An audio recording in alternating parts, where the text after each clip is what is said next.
Hello everyone. Today we are going to discuss the topic that is basic transformation, passive, negative, interrogative, reported speech. Right. In this topic we are going to discuss in the subject that is Journal English one in the first semester. Right. So let us start with the topic. Transformation of sentence. Transformation of sentence क्या होता है? Let's see. Transformation of sentence is done in various ways. Transformation of sentence बहुत तरीके से किया जाता है, right. The nature of the sentence can be changed without changing the meaning of the sentence. So जो नेचर है sentence का उसको चेंज किया जाता है, उसको चेंज किया जा सकता है without changing the meaning of the sentence. बिना सेंटेंस की मीनिंग को चेंज करते हुए हम उसके नेचर को चेंज कर सकते हैं, right. So sentence containing the verb too, right. तो इसके एग्जाम्पल्स देखते हैं. My friend is too rich to be my concert. तो मेरा मेरा दोस्त इतना बहुत रिच है कि वो मेरा कॉन्सर्ट बन सके, right. So here you can see how the transformation of sentence containing the verb too takes place without changing the meaning of the sentence. तो यहाँ जो ट्रांसफॉर्मेशन ऑफ सेंटेंस है कैसे किया जा सकता है बिना without changing the meaning of the sentence, right. So my friend is so rich that he can not be my concert. So मेरा फ्रेंड इतना रिच है कि वो मेरा कॉन्सर्ट नहीं बन सकता, right. Example number 2, the news is too good to be true, right. So let us see. You can see how the transformation of the sentence takes place into the following version without changing the meaning of the sentence. So इसमें जो है transformation जो sentence है वो take place करता है without changing the meaning of the sentence. तो बिना सेंटेंस की मीनिंग को चेंज करते हुए हम चीज़ों ये जो सेंटेंस को ट्रांसफॉर्म कर सकते हैं. So the news is too good that it can not be true. तो मतलब कह रहा है कि जो न्यूज़ इतनी गुड है कि वो सच नहीं हो सकती, right. The news is so good that it can not be true, right. Let's move further. इसका एग्जाम्पल 3 है. He drove too fast for the police to catch. मतलब वो इतना तेज उसने गाड़ी चलाई कि उसको पुलिस पकड़ ना सके, right. The sentence can be he drove too fast for the police to catch. मतलब वो इतना तेज कि उसको पुलिस पकड़ भी नहीं पाई. The sentence can be change into the following version without changing the meaning of the sentence. तो जो सेंटेंस को क्या कहते हैं नीचे जो एग्जाम्पल के थ्रू समझाएगा. The sentence can be change into the following version. इसको जो फॉलोइंग वर्जन उसमें चेंज करेंगे तो जिसकी वजह से without changing the meaning of the sentence, इससे जो सेंटेंस का मीनिंग वो चेंज नहीं होगा. So the he drove so fast that the police can not catch him. मतलब वो इतना तेज उसने गाड़ी चलाया कि पुलिस उसको पकड़ नहीं सकी, right. So let's move further. This is the transformation of sentence takes place by removing the removing the adverb to and by adding a conjunction so that, right.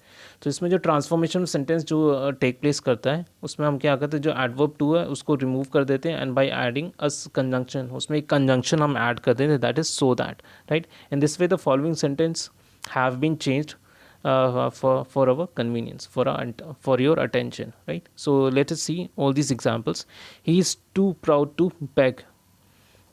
He is so proud that he will not beg, right. So इसका transformation ये दे रखा है.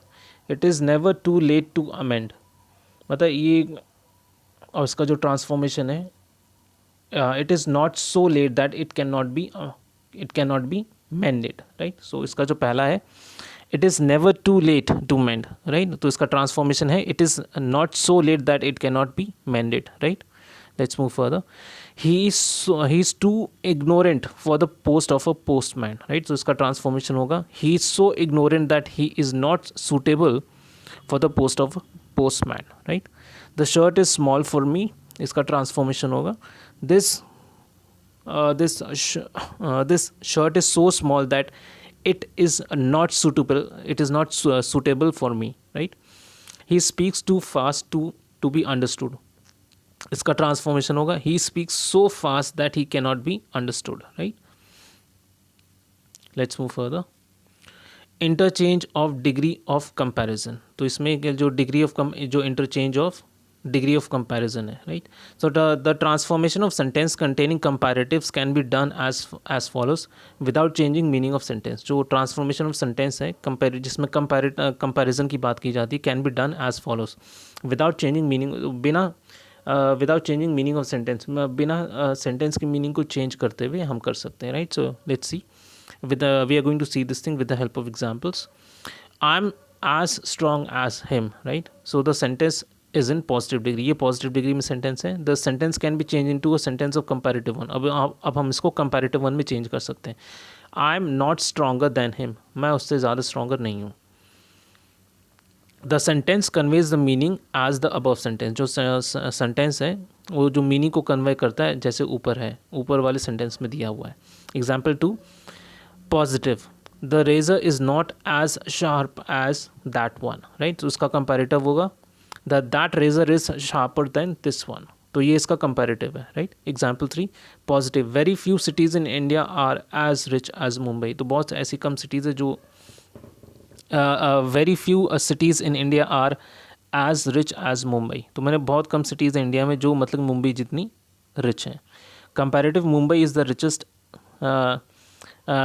Then most other cities in India. तो जो मुंबई सबसे richest है than any other cities, than most other cities in India, right? So Mumbai is the richer than most other cities in India, right? So superlative इसका हो जाएगा Mumbai is the one of the richest cities in India, right? So let's move further. Example 4, superlative. Upshaw is not the tallest girl in the class. जो Upshaw है वो tallest लड़की नहीं है class में. Upshaw is not the taller than many girls in the class. तो इसका comparative, Upshaw is not the taller than many girls in the class, right? तो इसका comparative है. The transformation of sentence according to the nature of the sentence takes place into either negative or affirmative sentence. जो transformation sentence होता है nature के हिसाब से, sentence के nature के हिसाब से takes place into either, वो या तो negative होता है या affirmative sentence होता है, right? So interchange of active and passive voice, right? So sentence in the active form can be changed into passive. So here we are going to discuss the active and passive voice. So here active is Brutus stabbed Caesar. Brutus ने जो कहते हैं Caesar को stab किया, right? Caesar was stabbed by Brutus. Caesar है वो Brutus के द्वारा stab किया गया था, right? So the proper auxiliary verb and by are used in the passive form, right? So example 2 क्या है, एक्टिव क्या है, the members will make him the president of this organisation. जो मेंबर हैं वो उस इंसान को प्रेजिडेंट बनाएंगे ऑर्गेनाइजेशन का. He will be made the president of this organisation by its member, right. So this is the passive. Let's move further. Example 3 ये है, एक्टिव वॉइस देखते हैं. The audience loudly cheered the mayor's speech, right. सो इसमें passive है, the mayor's speech was loudly cheered, right. So whenever it is evident who the agent doer of the action, it is who the agent doer of the action is, it is not mandatory to mention him in the passive voice. तो उस वहाँ पे क्या कहते हैं passive voice में उसको mention करने की ज़रूरत नहीं होती है. and this omission gives the sentence a beauty, right. और इस ओमिशन से सेंटेंस को एक ब्यूटी मिल जाती है, right. Let's move further. In the example 3 it is evident that only the audience would have cheered the speaker. तो इसमें clearly evident है, मतलब क्लियरली हम देख सकते हैं कि जो ऑडियंस है वही चीयर करेगी स्पीकर को. So it has been avoided, तो इसको अवॉइड किया गया. And such omission adds only a touch of beauty to the sentence. तो इसको हटाने से सेंटेंस की खूबसूरती बढ़ जाती है. Example 4, the same way the proper pronoun form and the proper verb should be added in the active sentence when the passive sentence is changed into active sentence, right. तो इसी तरीके से जो proper pronoun है, जो the proper pronoun form है and the proper verb should be added, तो उसमें जो proper pronoun form है उसमें proper verb add करना चाहिए in the active sentences when the passive sentence is changed into active sentence. जब उसको पैसिव सेंटेंस को आप एक्टिव सेंटेंस में चेंज करते हो, राइट. सो पैसिव क्या है, she is known to me, right. So इसका एक्टिव क्या हो जाएगा, I know her, right. Example 5, passive क्या है, it is promises should be kept, right. तो इसमें क्या है, प्रॉमिसेस को सीक्रेट रखना चाहिए, promises should be kept, one should keep one's promises. तो इसका पैसिव क्या है, प्रॉमिसेस शुड बी केप्ट, मतलब जो आप जो प्रॉमिस करते हो उसको निभाना चाहिए. One should keep one's promise, right. तो इसका एक्टिव हो जाएगा. The active voice is use to make the agent prominent. तो इसमें जो एक्टिव वॉइस होता है उसमें जो एजेंट को हम प्रोमिनेंट, उसमें उस एजेंट को इंपॉर्टेंट बनाते हैं. The passive voice is use to make the action of verb prominent. जो पैसिव वॉइस होता है उसमें जो एक्शन ऑफ वर्ब होता है वो प्रोमिनेंट हो जाता है. The passive voice can be use when the agent is unknown. तो पैसिव वॉइस तब यूज़ किया जाता है जब एजेंट अननोन होता है, right. Let's move further. Example 6 है, एक्टिव क्या है, वी एडमायर द ब्रेव. हम हमेशा कहते हैं जो तारीफ़ करते हैं, हमें प्रशंसा करते हैं बहादुरों की, ब्रेव की. The brave is admired. तो इसका पैसिव है, the brave is admired.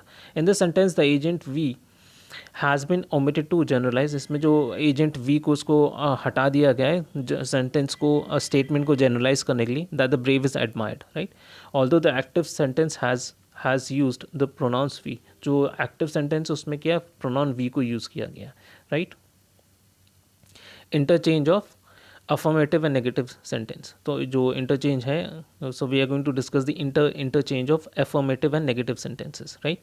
The affirmative sentences can be changed into negative sentence by using not. जो affirmative sentence है उसको the affirmative sentence can be changed into negative, जो affirmative sentence को negative sentence में change कर सकते हैं by using not not को use करने के बाद जो affirmative sentence है वो negative sentence में चेंज हो जाता है, राइट. तो इसका एग्जाम्पल है एफर्मेटिव का है, I was doubtful whether it was you, right. तो इसका नेगेटिव हो जाएगा I was not sure that it was you, right. Example 2 देखते हैं. Affirmative, everybody was present, right. तो इसका नेगेटिव हो जाएगा nobody is absent, right. तो इसका नेगेटिव हो गया. Example 3, affirmative all cheered, negative हो जाएगा they was no one present who did not cheer, right. तो ये इसका नेगेटिव हो गया, right. So in this way the negative sentence can be changed into affirmative sentence. जो negative sentence उसको affirmative sentence में इस तरीके से बदल सकते हैं. Negative क्या है? God will not forget the cry of the humble, right. तो ये negative है, affirmative है. God will heed the cry of the humble, right. तो ये इसका हो गया affirmative. The not in the negative sentence should be removed. जो not है negative sentence में उसको आप उसको remove कर देंगे तो in order to convert them into affirmative sentence, not को हटा देंगे तो वो affirmative sentence बन जाएगा, right. So example 5 है negative. No one should deny that she is pretty. मतलब कोई भी इस चीज़ को no one could deny that she is pretty, right. तो इसका ये नेगेटिव है, इसका affirmative हो जाएगा every one except that she is pretty. तो हर कोई एक्सेप्ट करता है कि वो प्रिटी है, right. So affirmative is everyone accepts that she is pretty, right. Everyone accepts that she is pretty, right. So this is the affirmative. Negative है no one could deny that she is pretty. Affirmative है everyone accepts that she is pretty, right. So with this we have come to the end of this topic, right. Thank you very much.